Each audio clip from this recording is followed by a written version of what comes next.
Hello and welcome back for Game 2 between FlyQuest and Team Liquid. FlyQuest with side selection chose red, and Champion Select is already ready. And we're into this one. Lissandra and Ryze banned away, the same bans TL did last time. Braum had joined that pool. Tahm Kench and Gangplank, the outstanding bans that FlyQuest did last time. Doublelift feeling pretty good about his mage win in the last game. Sona Taric very effective for Team Liquid. Will we see the last ban thrown their way? I think if Sona Taric is left up, you can play a different style of composition. You either play a hard tank, farming tank top or jungle like a Sion, or you play an incredibly long-ranged AD carry like Kog with something like Lulu, where you can force them to engage on you, which is not their strength. You can force the Kennen and flash away. Instead, they will just ban the Taric. They will deny that composition, but Team Liquid still get the Jace they liked last time. And I think if you don't have a ton of practice against the Sona Taric, it's not the time to experiment and try to figure out what exactly will or won't work. Certainly would have been a frustrating game for Pobelter playing the Zoe with all that poke. There's so much healing to actually shut any of that down. Jensen did have a solid game on the Jace. We'll see if it's going to be going back to him, or will it be going up to Impact in the top lane.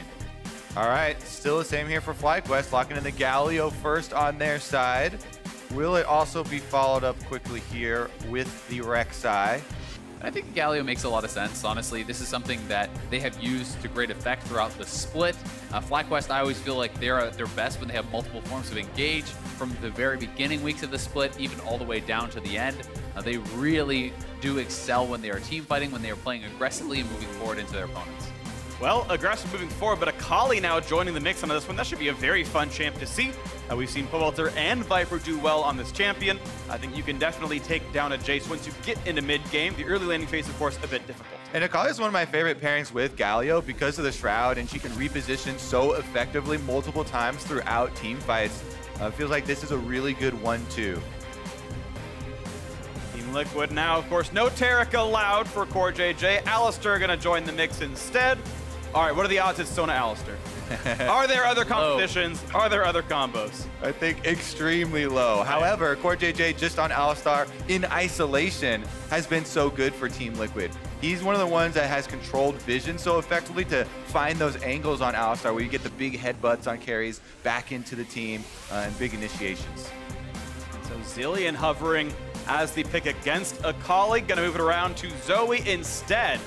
So now Jace top lane, or potentially for Doublelift to the bottom lane, with Zoe now on Jensen. Already looking at a tremendous amount of poke here on the side of Team Liquid. Would be interesting to see if Ezreal is going to be banned away or left up, because I certainly think that's something that always pairs very well alongside these poke-style compositions that TL is looking to craft. And a lot of times when we see people that are going to pick the Zoe, the LeBlanc fans come through first. Not going to be the case this time around, so Pobelter does get the LeBlanc into Zoe. Very effective assassin for this matchup, especially if they have some jungle pressure controlling vision around them. So both teams' supports picked up already. Mid laners grabbed as well. Jace is flexible. Akali is almost certainly top lane. So will there be pressure over jungle matchups as that looks like a non-ban on the FlyQuest side. I don't know if that was miscommunication or that's going to be a remake or simply what they chose to do. We'll wait to see. I'm not seeing panic on any faces. Yeah, we'll just continue forward until we do find anything telling us otherwise. I'll be interested to see if TL is going to take away the Rek'Sai here. Rek'Sai certainly would be able to be grabbed up with the next pick from FlyQuest, potentially. And if you are worried about LeBlanc plus a strong early game jungler, I think that pairing is so powerful and it will be taken off the table. Word from production was valid no ban. So whatever valid means, either way, they have not banned a champion. It will not be a remake. It is no ban here in this one. Rek'Sai, as you see, banned away on the Team Liquid side. And sometimes that simply is a situation where the team is debating what to actually ban out so long that they actually just miss their window, and that is a disadvantage. The way of FlyQuest, likely not going to be a game decider, and will be more jungle bans thrown away as there was no first round jungler taken by either side here. And all eyes are towards the jungle right now. Olaf, Rek'Sai, Jarvan, all being banned out here. Some of the top tier early game junglers, all of them really focused on making those plays. I actually really like these bans as well from TL because these are early game physical damage dealing junglers. And you have all magic damage dealers on the side of FlyQuest right now. You know, if you were to pick Gragas, who is another champion that a lot of people would think of, that wouldn't really fit the damage profile, so the option will be Nocturne. Works so incredibly well with Galio.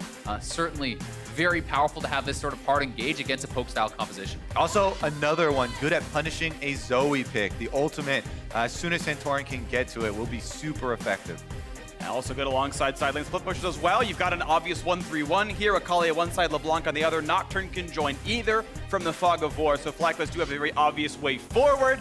And look at this, Sivir and maybe a Scorpion in for Smithy for some more team fight power for Liquid. I would really like this Garner here. I do think it's so effective against all of these assassins who are diving forward. You're going to make them pay the QSS tax very heavily or regret not doing that. If LeBlanc or Akali do get nabbed up, do not have that QSS, expect them to go down so quickly. A lot of their survivability is in how evasive they are, dashing away, avoiding damage, and if you can't do that, you're not going to be able to stand up to this much damage. And whenever you see a team that relies on that mobility, they want to spread the map, so you have more room to make use of it. So once again, it will be FlyQuest trying to pull them apart.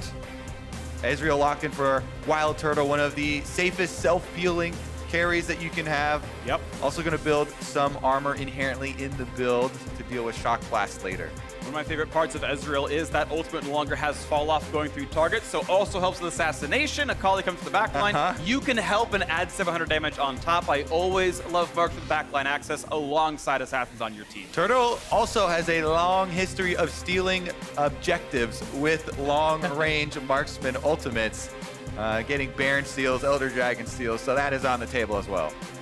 All right, well, clear directions forward for both these squads. Team Liquid in a very action-packed and incredibly close game one had earned the edge in this series, but it's a best of 5. It's up to adaptation.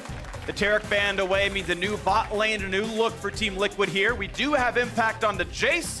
I know it's not popular with many of the fans, but he is still not playing tanks. He's playing some carries. He's playing damage in the top lane. So far, so good. Yep, and it's back-to-back games. It will be carry versus carry in that top lane. Viper certainly having an incredible game on the Aurelia last game, but Impact was 4-1-4, did have some critical contributions in those team fights on the cannon, and we'll see if Viper can edge out any sort of advantage against Kali. I have to say, this one's going to be an even bigger test. Impact has gotten solo killed by multiple tanks while he's piloting the Jace, and this time around, it's an Akali. Incredible burst damage, and that level 6 will be scary. Gonna be very scary as we move on to this one. Paranoia afoot. Team Liquid and FlyQuest ready to go into the Rift for game 2. A best of 5 to join TSM in the finals. It'd be Team Liquid defending their 3rd straight shot at it. FlyQuest's first time as an organization. Viper hoping to make it in his rookie split would be quite the tale to tell. Looking now as we move around. Fans excited? So are we. Arthur and Jensen trade blows. Or scathing looks in the mid lane. Scathing looks more accurate here. Yeah. Staring each other down. All right, we're not seeing the invade once again. Last time around, we saw FlyQuest going for the level 1 base check, got heavily bursted down, and First Blood even being picked up by Team Liquid. So we're playing it much more cautiously this time. TSM making a representation here that was as well. yesterday. But you'll see him again next week in St. Louis. Best of 5 for the title and a spot at the mid-season invitational. That's all to play next time. One of these two teams will join them over there as we're ready to go into this one. Going to be very interesting to see how this one is playing out. I'm also interested to see how Doublelift is going to be able to deal with all this dive on the Sivir. Not someone who has any sort of move block or dash to actually escape a lot of these champions diving forward. You do have the spell shield, you do have the speed up from the ultimate, but he has gone for a more defensive route with his Keystone also, taking fleet footwork as opposed to a lethal tempo. But even with all of that, if these guys can get on top of that Sivir, it's really just kind of up to CoreJJ and Smithy to try to peel for you. Meanwhile, I love watching the matchup here of Pobelter versus his replacement. Once again, Pobelter got the counter pick, and we saw him going offensive early with the LeBlanc, trying to whittle down that health pool from Jensen. Turtle getting an extra potion and ward. Gonna just kind of chill so far in this lane. More trading in this mid side. As Jensen actually getting a bit lower. Pobelter having a decent shot with these early trades. Q not gonna land. Good walk away. Yeah, Jensen covering the origin of the distortion there with the Sleepy Trouble Bubble, so Pobelter does not take it back. Wins out a little bit more in health. It's all about the corrupting potion charges, and they're actually burning through them very quickly here. Only 2.5 minutes, and there are no more charges left for Jensen. Yep, Pobelter still does have the one. It is double cleanse here in the mid lane. You know, both of these guys feeling like they are going to need it to stay safe, and I do think it's an intelligent choice, especially when you're considering it's not just about LeBlanc Chains. There's the Galio taunt that you're going to have to deal with later on in the team fighting. Still playing aggressively there. Pobelter goes into the minion wave, getting Jensen down to 200 HP. And I mean, you talked about how very frequently LeBlanc is banned out when you're going to grab the Zoe. This time it was not. So they did leave this up, feeling that Jensen would be able to survive that matchup, would be able to play it out. And we'll see how he's going to be able to do. I mean, the farm is pretty much just dead even right now. But the trades are going slightly in Pobelter's favor. Both these guys, though, out of potion charges. So really, next advantageous trade feels like it sends someone back to base or even maybe a kill. Yeah, time to call your jungler, honestly, is what I feel like whenever I see no more potion charges and half health on both mid laners. No jungler making their way here, though, so it is just 1v1. 1v1, more minions to farm for Pobelter. Slightly down in health, though, but Jensen not getting any more damage done. Viper pushed out of lane, and look at this. It's 25-12 in CS. That's going to be a forced TP very early on. Not going to have more than a couple of longswords to his name, or maybe even less than that. Yeah, and credit to Impact. Very well done. You know, certainly has gotten criticism for his play, especially on lane bullies. And Jace is a champion where you want to be dominating lane, and so far, so good. These early levels are going to be the hardest for Akali. But Impact is making the most of it, and we'll see if he can continue to extend that advantage. Yeah, and we see the differences, right? When you're up against the tank, the Conqueror is very common for the Jace. He's gotten Airy here because there is no tank on FlyQuest. It's all about can they land the burst damage and chunk people extremely low. Santorin has made a visit here, not stepped over the ward quite yet, possibly waiting for some more offensive moves. And when you do go Airy Scorch, I really feel like it's the most laning power that Jace can grab from those runes. You're having so much additional poke. Anytime Viper is stepping forward, you get that auto down to proc your Airy, and you're constantly trying to keep him low. And that is why we saw Viper buy 3 potions, buy a cloth armor. That was his base. He is going very defensive because he knows when you expend the early TP, you have to be able to hang around in lane until at least level 6 you're hoping. And the other advantage here for Impact, pushing in that minion wave, he can actually walk back, doesn't have to use his teleport. You can use it to try and keep up the pressure, but he has the time and the choice. So he is going to use it to go into the lane and try and keep up the pressure here onto Viper. And this is just a choice, you know, as you say, he could hold on to it, but this is him saying, no, I'm going to try to push you out and force you to have another bad buy, another bad recall. And, you know, it's going to be that battle between Viper trying to sustain, trying to survive and avoid damage, and Impact trying to punish him, because the next recall is the one where you get the big advantages, where you start taking plates, because he won't have TP for that. At this point, every shock blast that lands is another health potion almost that Viper has to use. 2 left in inventory. Impact defends his control ward and just runs him off. It's more CS, it's more XP dropped as well. Nice headbutt, but still on it back, and now we got Santorin around as well. Today with a nice flash, but still gonna be feared, still out of range of follow through. Burns his own summoner spells. 2 flashes out for the Team Liquid side. Yeah, very valuable gank still for Santorin, even though they don't get a kill. A lot of summoners blown there on the side of Team Liquid. Yeah, the fact that you didn't have to spend any of your own means it's a pretty easy repeat gank. Once Santorin hits 6, I think you want to go straight down to that bottom lane. You can set that up with a taunt flash from JJ, Nocturne flying in. Sivir going to be very vulnerable during that timing window. Yeah, the first Nocturne ultimate is going to be incredibly important. Santorin farming his way ahead, as both these junglers are level 6 reliant. Big dodge there from Viper not to take damage, but he's denied the cannon minion. Impact kind of shoots that one right over, so he's not able to get it. 58-31 in CS right now. And that's with cloth armor, the TP back, and more potions. So it is not looking good right now for Viper. Another trade in the mid side. Good damage out from Pobelter. Lands a second chain as well. Getting Jensen quite low. If he had ignited, almost be enough. He forced the cleanse. Bubble blocked by a minion. Secret Service there, but now comes round 2. Does he guess correctly? No, the right one was up at the top. Burns the spine anyway, walks right back out. Yeah, you want to start spamming your move commands on your clone as soon as you get out, so both of them are walking around. Keep them guessing. Pobelter does get out of this one, but now they're going in! Big damage to dive in for Nocturne. Where's the flash going to be? The chase in! He pulls him back! back. What a play as Smithy keeps his teammate alive, but the flash, the ignite, cleansed back out, and he's safe. Jensen's gonna stay alive. Are FlyQuest safe though? Impact's coming down. CoreJJ heads up the mid lane, and they run them back. Very explosive team fight here in the mid lane. Jensen burns both summoners to stay alive. He does stay alive, and critically, this relieves some pressure for the TL bottom lane as well. We talked about how the fact that Doublelift has no combat summoner, he has no flash. He would have been very vulnerable to that Nocturne ultimate. It got expended here, and it was not rewarded with the kill, but they want to go in, flash back out of range from Pobelter there, then waits until the spell shield is off, pulls him away with the Skarner ultimate. Yeah, really good peel there from Smithy, then uses his own flash over the wall. And even though JJ flashed for the ignite on Jensen, he's running cleanse in the mid lane.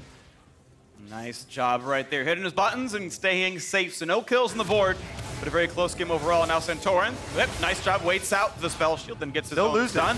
Yeah, still fighting, and they trade back and forth. Here comes Viper. The squad. That's a slow. Has to watch out for the bubble. Flashes forward. First ult used. He's invisible. Round 2. Can he land it for the damage output's got to watch out for Jensen, though. And he can't go for it. Commits the flash. Gets nothing. And now watch out. Impact. Going to land some damage. And there is first blood for Jensen against Viper. Jensen with the Spell Thief exhaust there completely turned it around. I don't think Viper was taking that into account. He flashed in for it. Got exhausted immediately. Jensen saves his jungler there. Yeah, you can see Viper wanted to create a play. He's been spending the entire lane phase just getting harassed by Jace over and over, pushed under the turret, losing CS. Saw an opportunity to try and get some gold in this game, but is too far reaching for FlyQuest. With Impact coming down, they close the gates, they get the first blood, and now he has freedom with this top turret. Multiple plates taken down. I mean, that is just massive because not only does Viper die, he expended his flash and his ult. You have no kill pressure on the Jace now. Jace got free turret plates there. That's your kind of opportunity to swing that matchup back. And here it is one more time. Look at the Spell Thief's exhaust immediately onto Viper as he goes in. Exhaust just now expiring, but Smithy is already out of there and they can turn it around. Yep, Viper running back out of the cloud, but Impact has made his way down, and Jensen could be able to use Viper's own flash to kill him. The flash betrayed him. Beautiful stuff, though, and it's Team Liquid 1,300 gold ahead. Top lane specifically is exactly that advantage as well. So really tough stuff, differing leads around the map everywhere else. As Impact, the critique was, well, if he plays tanks, then Team Liquid's looking good, but he's on AP Cannon, he's on Jace, and he's winning this lane really hard here. They say practice makes perfect. There's a reason they put some extra time into it, I guess. Yeah, certainly has paid off that practice so far, but you know, Viper, that roam really feels to me like that is what blew the lane open. I think that the disadvantage there was more okay because you're thinking, well, hey, if he hits 6 and he has kill pressure, maybe it gets turned around. Now he has a full Hex Drinker and Merc Treads, a very defensive build from Impact because he knows it's only going to be Pobelter or Viper matching you in a side lane. Both of these guys are magic damage. Both of these guys need to have full kill threat to be able to really contest you. All right. Mid lane once again. Xmithie trying to keep the vision around here for Jensen, a guy that likes to play lane dominant. And there's been so much action expended from both sides around that mid lane. Skarner, though, picking up the Spire, gives a lot of stats here for easy Dragons. This looks very easy to do, and you mentioned action before. Ultimate's up for both junglers as well. Watch out for that play. Gonna land the Paddle Star. Pobelter at half, more damage out from Jensen, and be careful because CoreJJ is around. We have ults for the junglers. We have the chance for Nocturne to come in, for Skarner to find that kill. There's no contest. There's a pickup on that Drake. The Ez ult attempts, not gonna land for Wild Turtle. We might have round 2 of the jungle gangs coming in pretty soon, especially with FlyQuest feeling a bit behind. You feel like Santorin must pull the trigger at some point.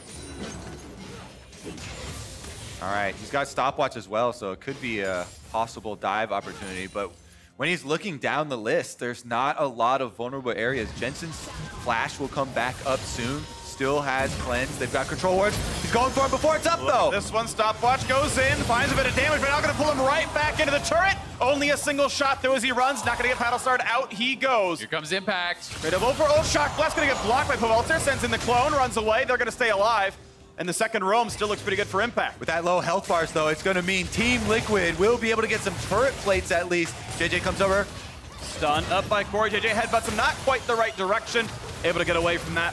done, but 2 plates down. A little bit of time for the top laner to farm. That's at least a sigh of relief for Viper, but it's only a single wave. Yeah, that stopwatch was huge from Jensen. Not only buying time for Impact to get down, but actually, muting the damage coming in from the Nocturne ult. He did it so early, and they almost were able to turn that around for some kills, but FlyQuest does escape, and it did cost Impact his flash, so that will be a slight edge over to Viper, who's going to have his up first. Yeah, that flash for the Shock Blast, I feel like you have to also count on a mistake for Pobelter, who's right next to him, to allow that to go through if that play is going to pay off. It doesn't happen. And so now at least there is some sort of opening maybe in the top side where Impact doesn't have flash.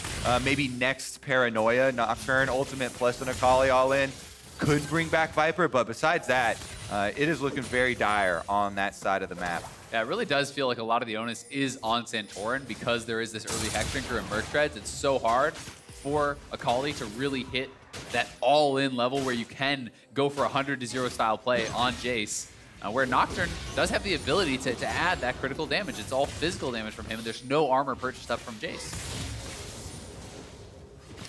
Well, bot lane has already lost 2 turrets right now as Team Liquid have a very large gold lead. 2,500 got to be more than the average for both these teams. This is Team Liquid smashing the early game right now, and what was a much closer one over in game 1, but a more conventional composition, and really across the board doing great. We'll see if Smithy just rushes straight top to drop the Rift Herald. There is about 20 seconds, and yeah, he's going to try to go for plates here. He wants to be able to cash in.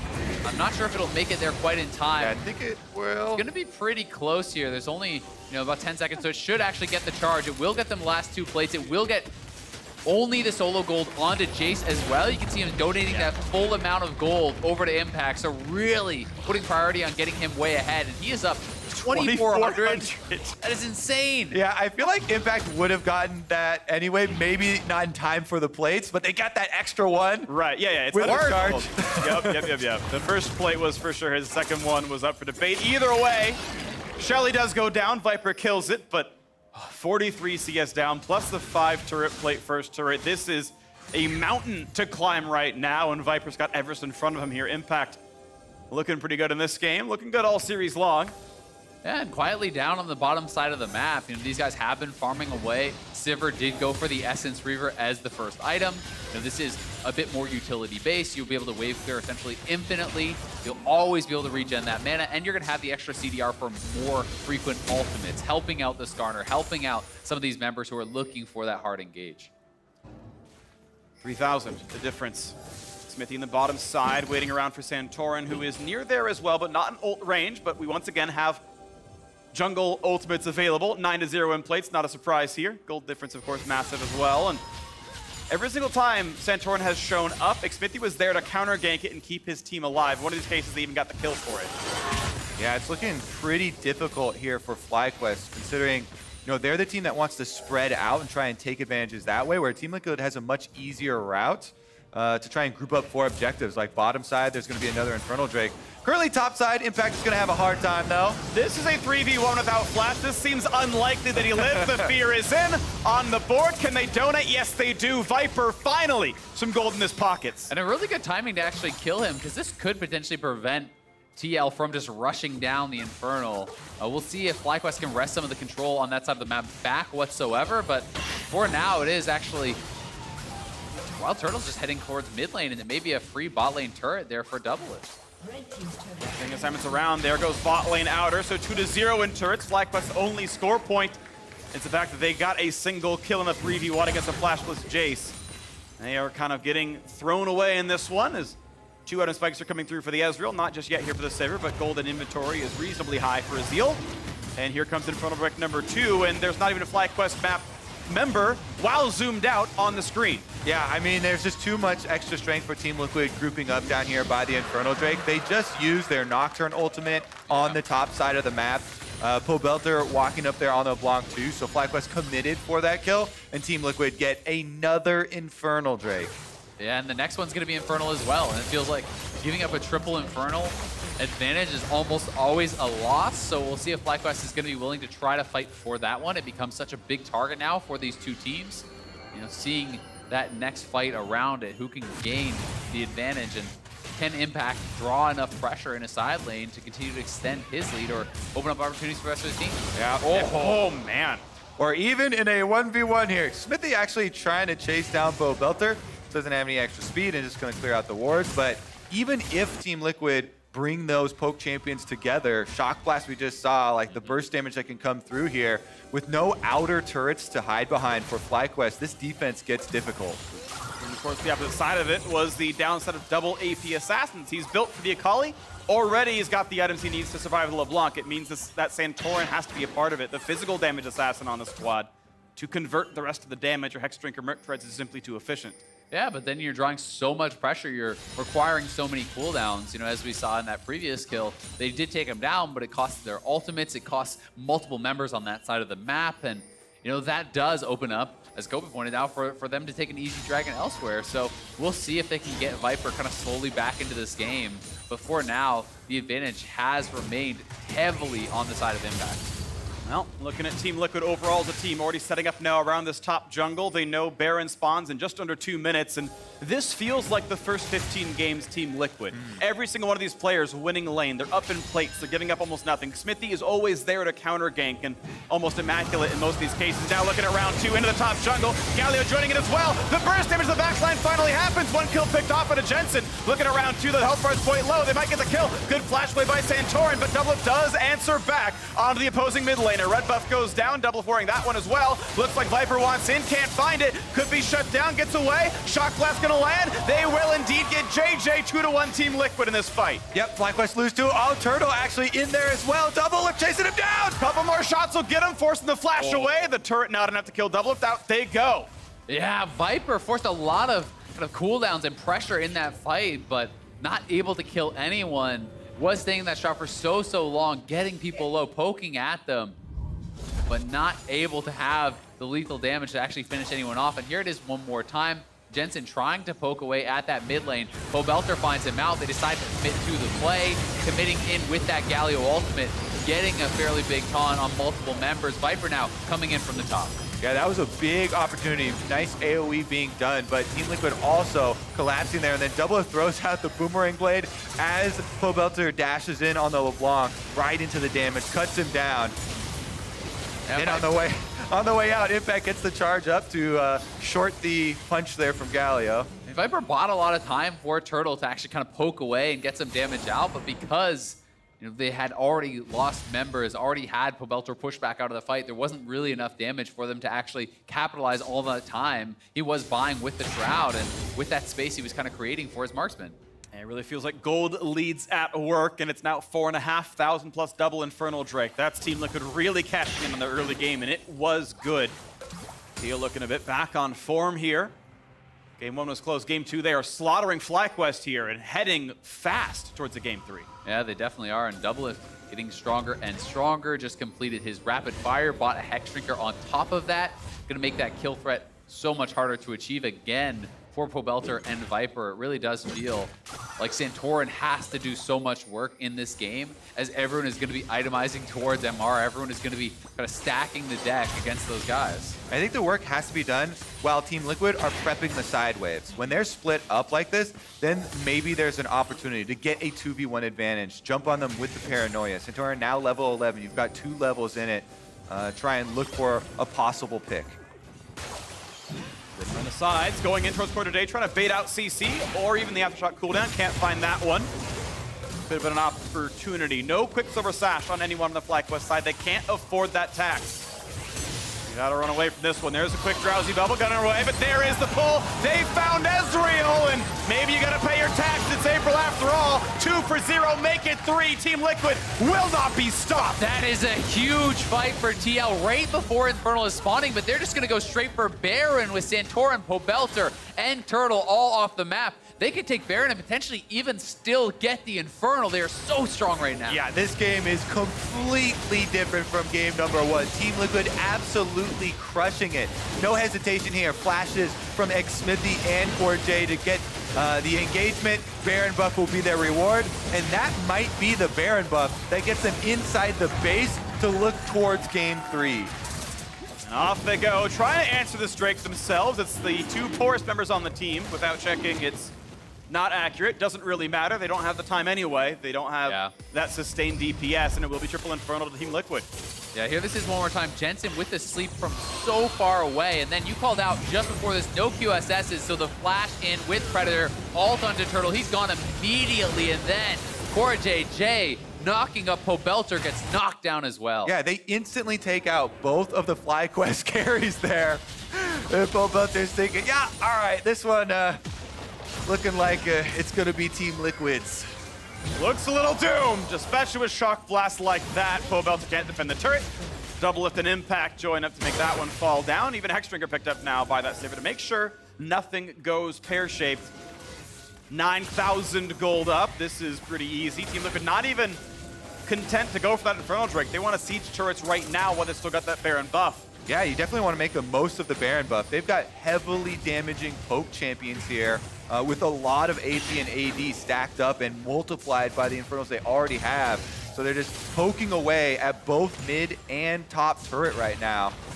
Yeah, and they always know they can retreat back to that Infernal if necessary because they have so much of this map control. But now stepping forward, getting a lot of damage down on this turret. Looks like the inhibitor turret's just going to be seated. Here we go, turret's gonna drop. They're gonna try for the top lane instead. Impact gonna pop the flash and does get out of range back towards his team.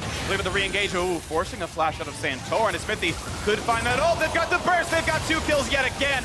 Many in a row. Colts are on the run. Just gets away from Xfinity, but doesn't need to press R. They've got the inhibitor anyway. And here comes the wave. Here comes the Nexus turrets. It's not even 24 minutes in, and Team Liquid are slaughtering FlyQuest. The turrets now, they can't run away. Only the champions can, and the rest have already died. Turret number 1 is gone.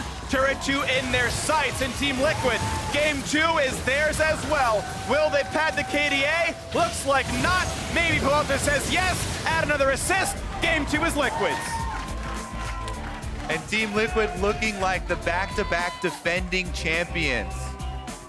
Winning the first 2 games here. Number 1 with a mage in the bottom lane. Number 2 with Jace split pushing topside.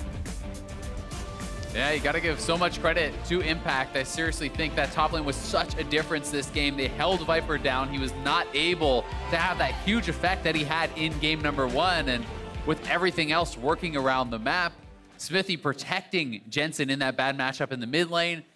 Once TL got going, it felt like no one could stop him. Yeah, I think Xsmithy's defense was extremely good here from the jungle. The peel in the mid lane, saving the mid laner, constantly keeping vision for the top side as well for Impact to really be able to abuse that matchup. Yeah, really good stuff. That is back to the big brain Xsmithy. We expect very rarely does he have those misgivings, and had a couple losses with that, but Xsmithy is just the best jungler. First team by far. We all know this. He has been the best in North America for several years now. Lots of titles to his name. Looking for yet another, his 3rd with Team Liquid. This is the super team that people expected coming in. This was the 14-1 run.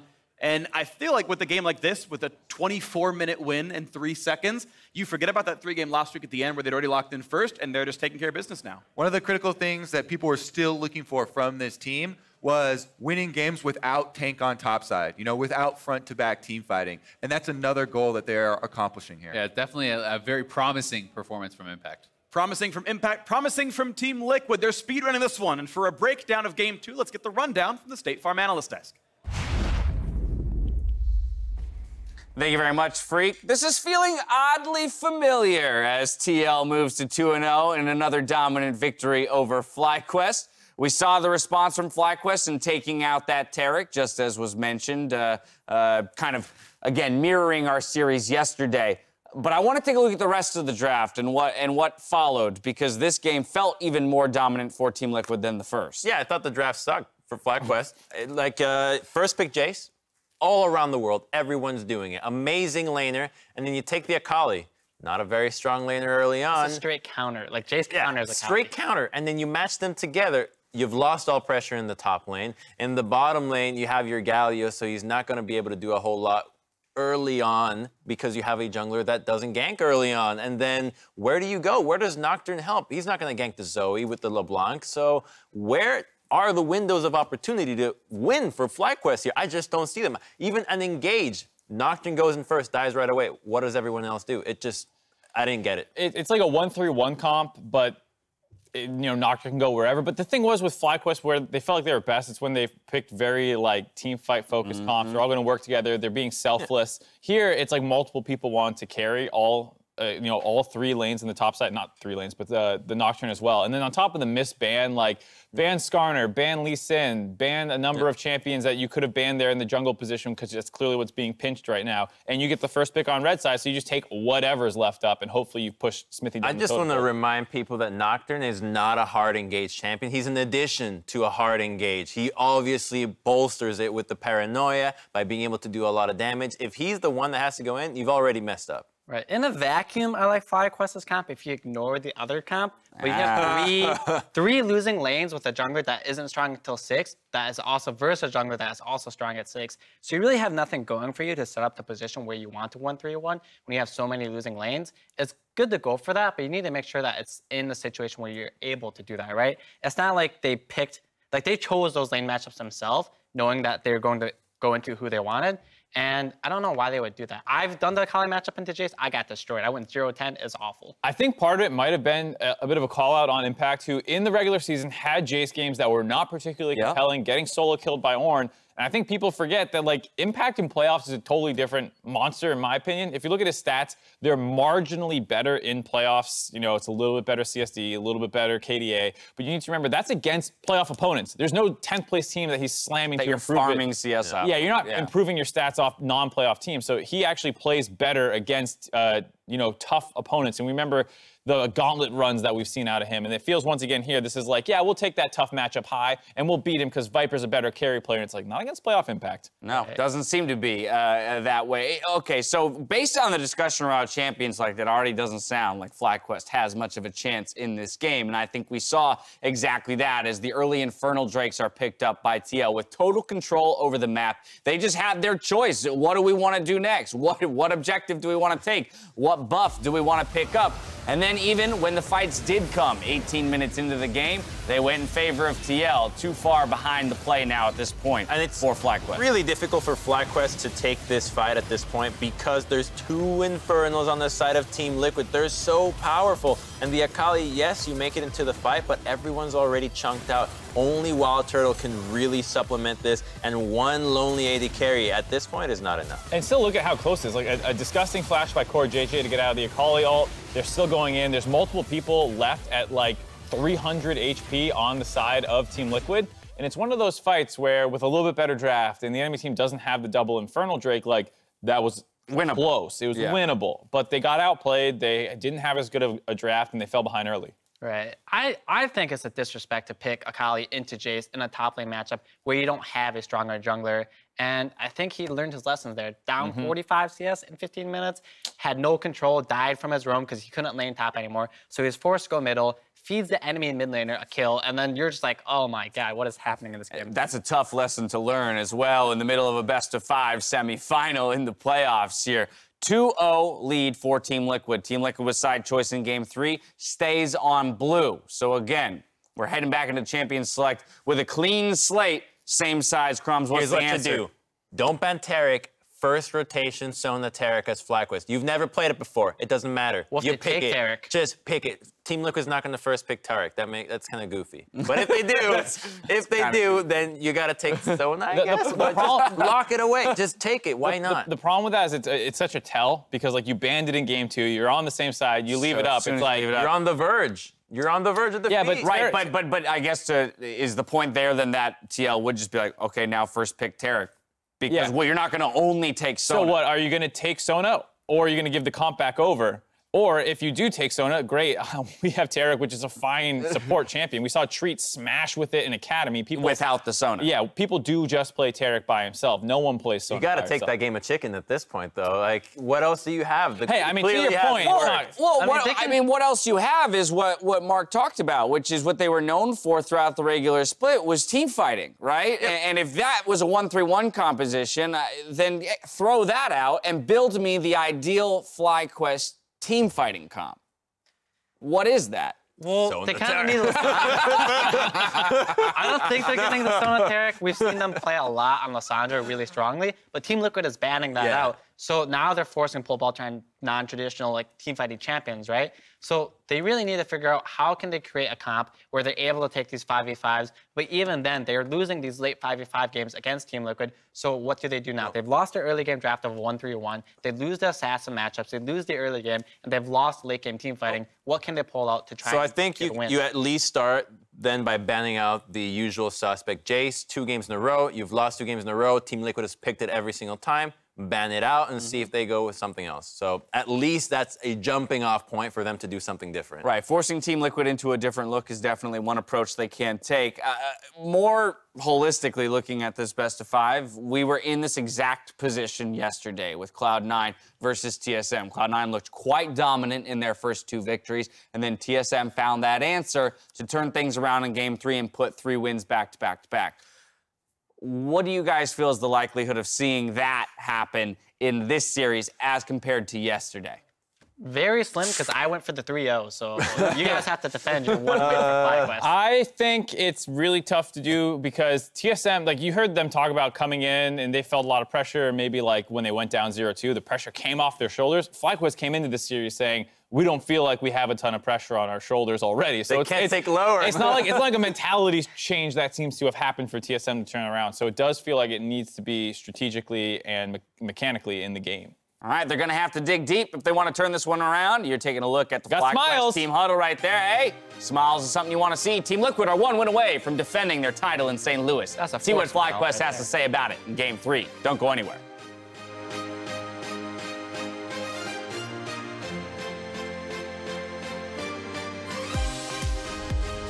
Commits the flash, gets nothing, Now it's and now far. watch out. Impact, gonna land some damage, and there is first blood! Looking around 2, the health bar is quite low, they might get the kill. Good flash play by Santorin, but Double Up does answer back. All of flash. Sleeping mid, sleeping mid. Okay, all of flash. Gonna flash. I'm coming. I'm kind of fire. I'm calling KTP. Let's see. Lubang dead. Doctor dead. Turret number 1 is gone. Turret 2 in their sights, and Team Liquid. Game 2 is theirs as well.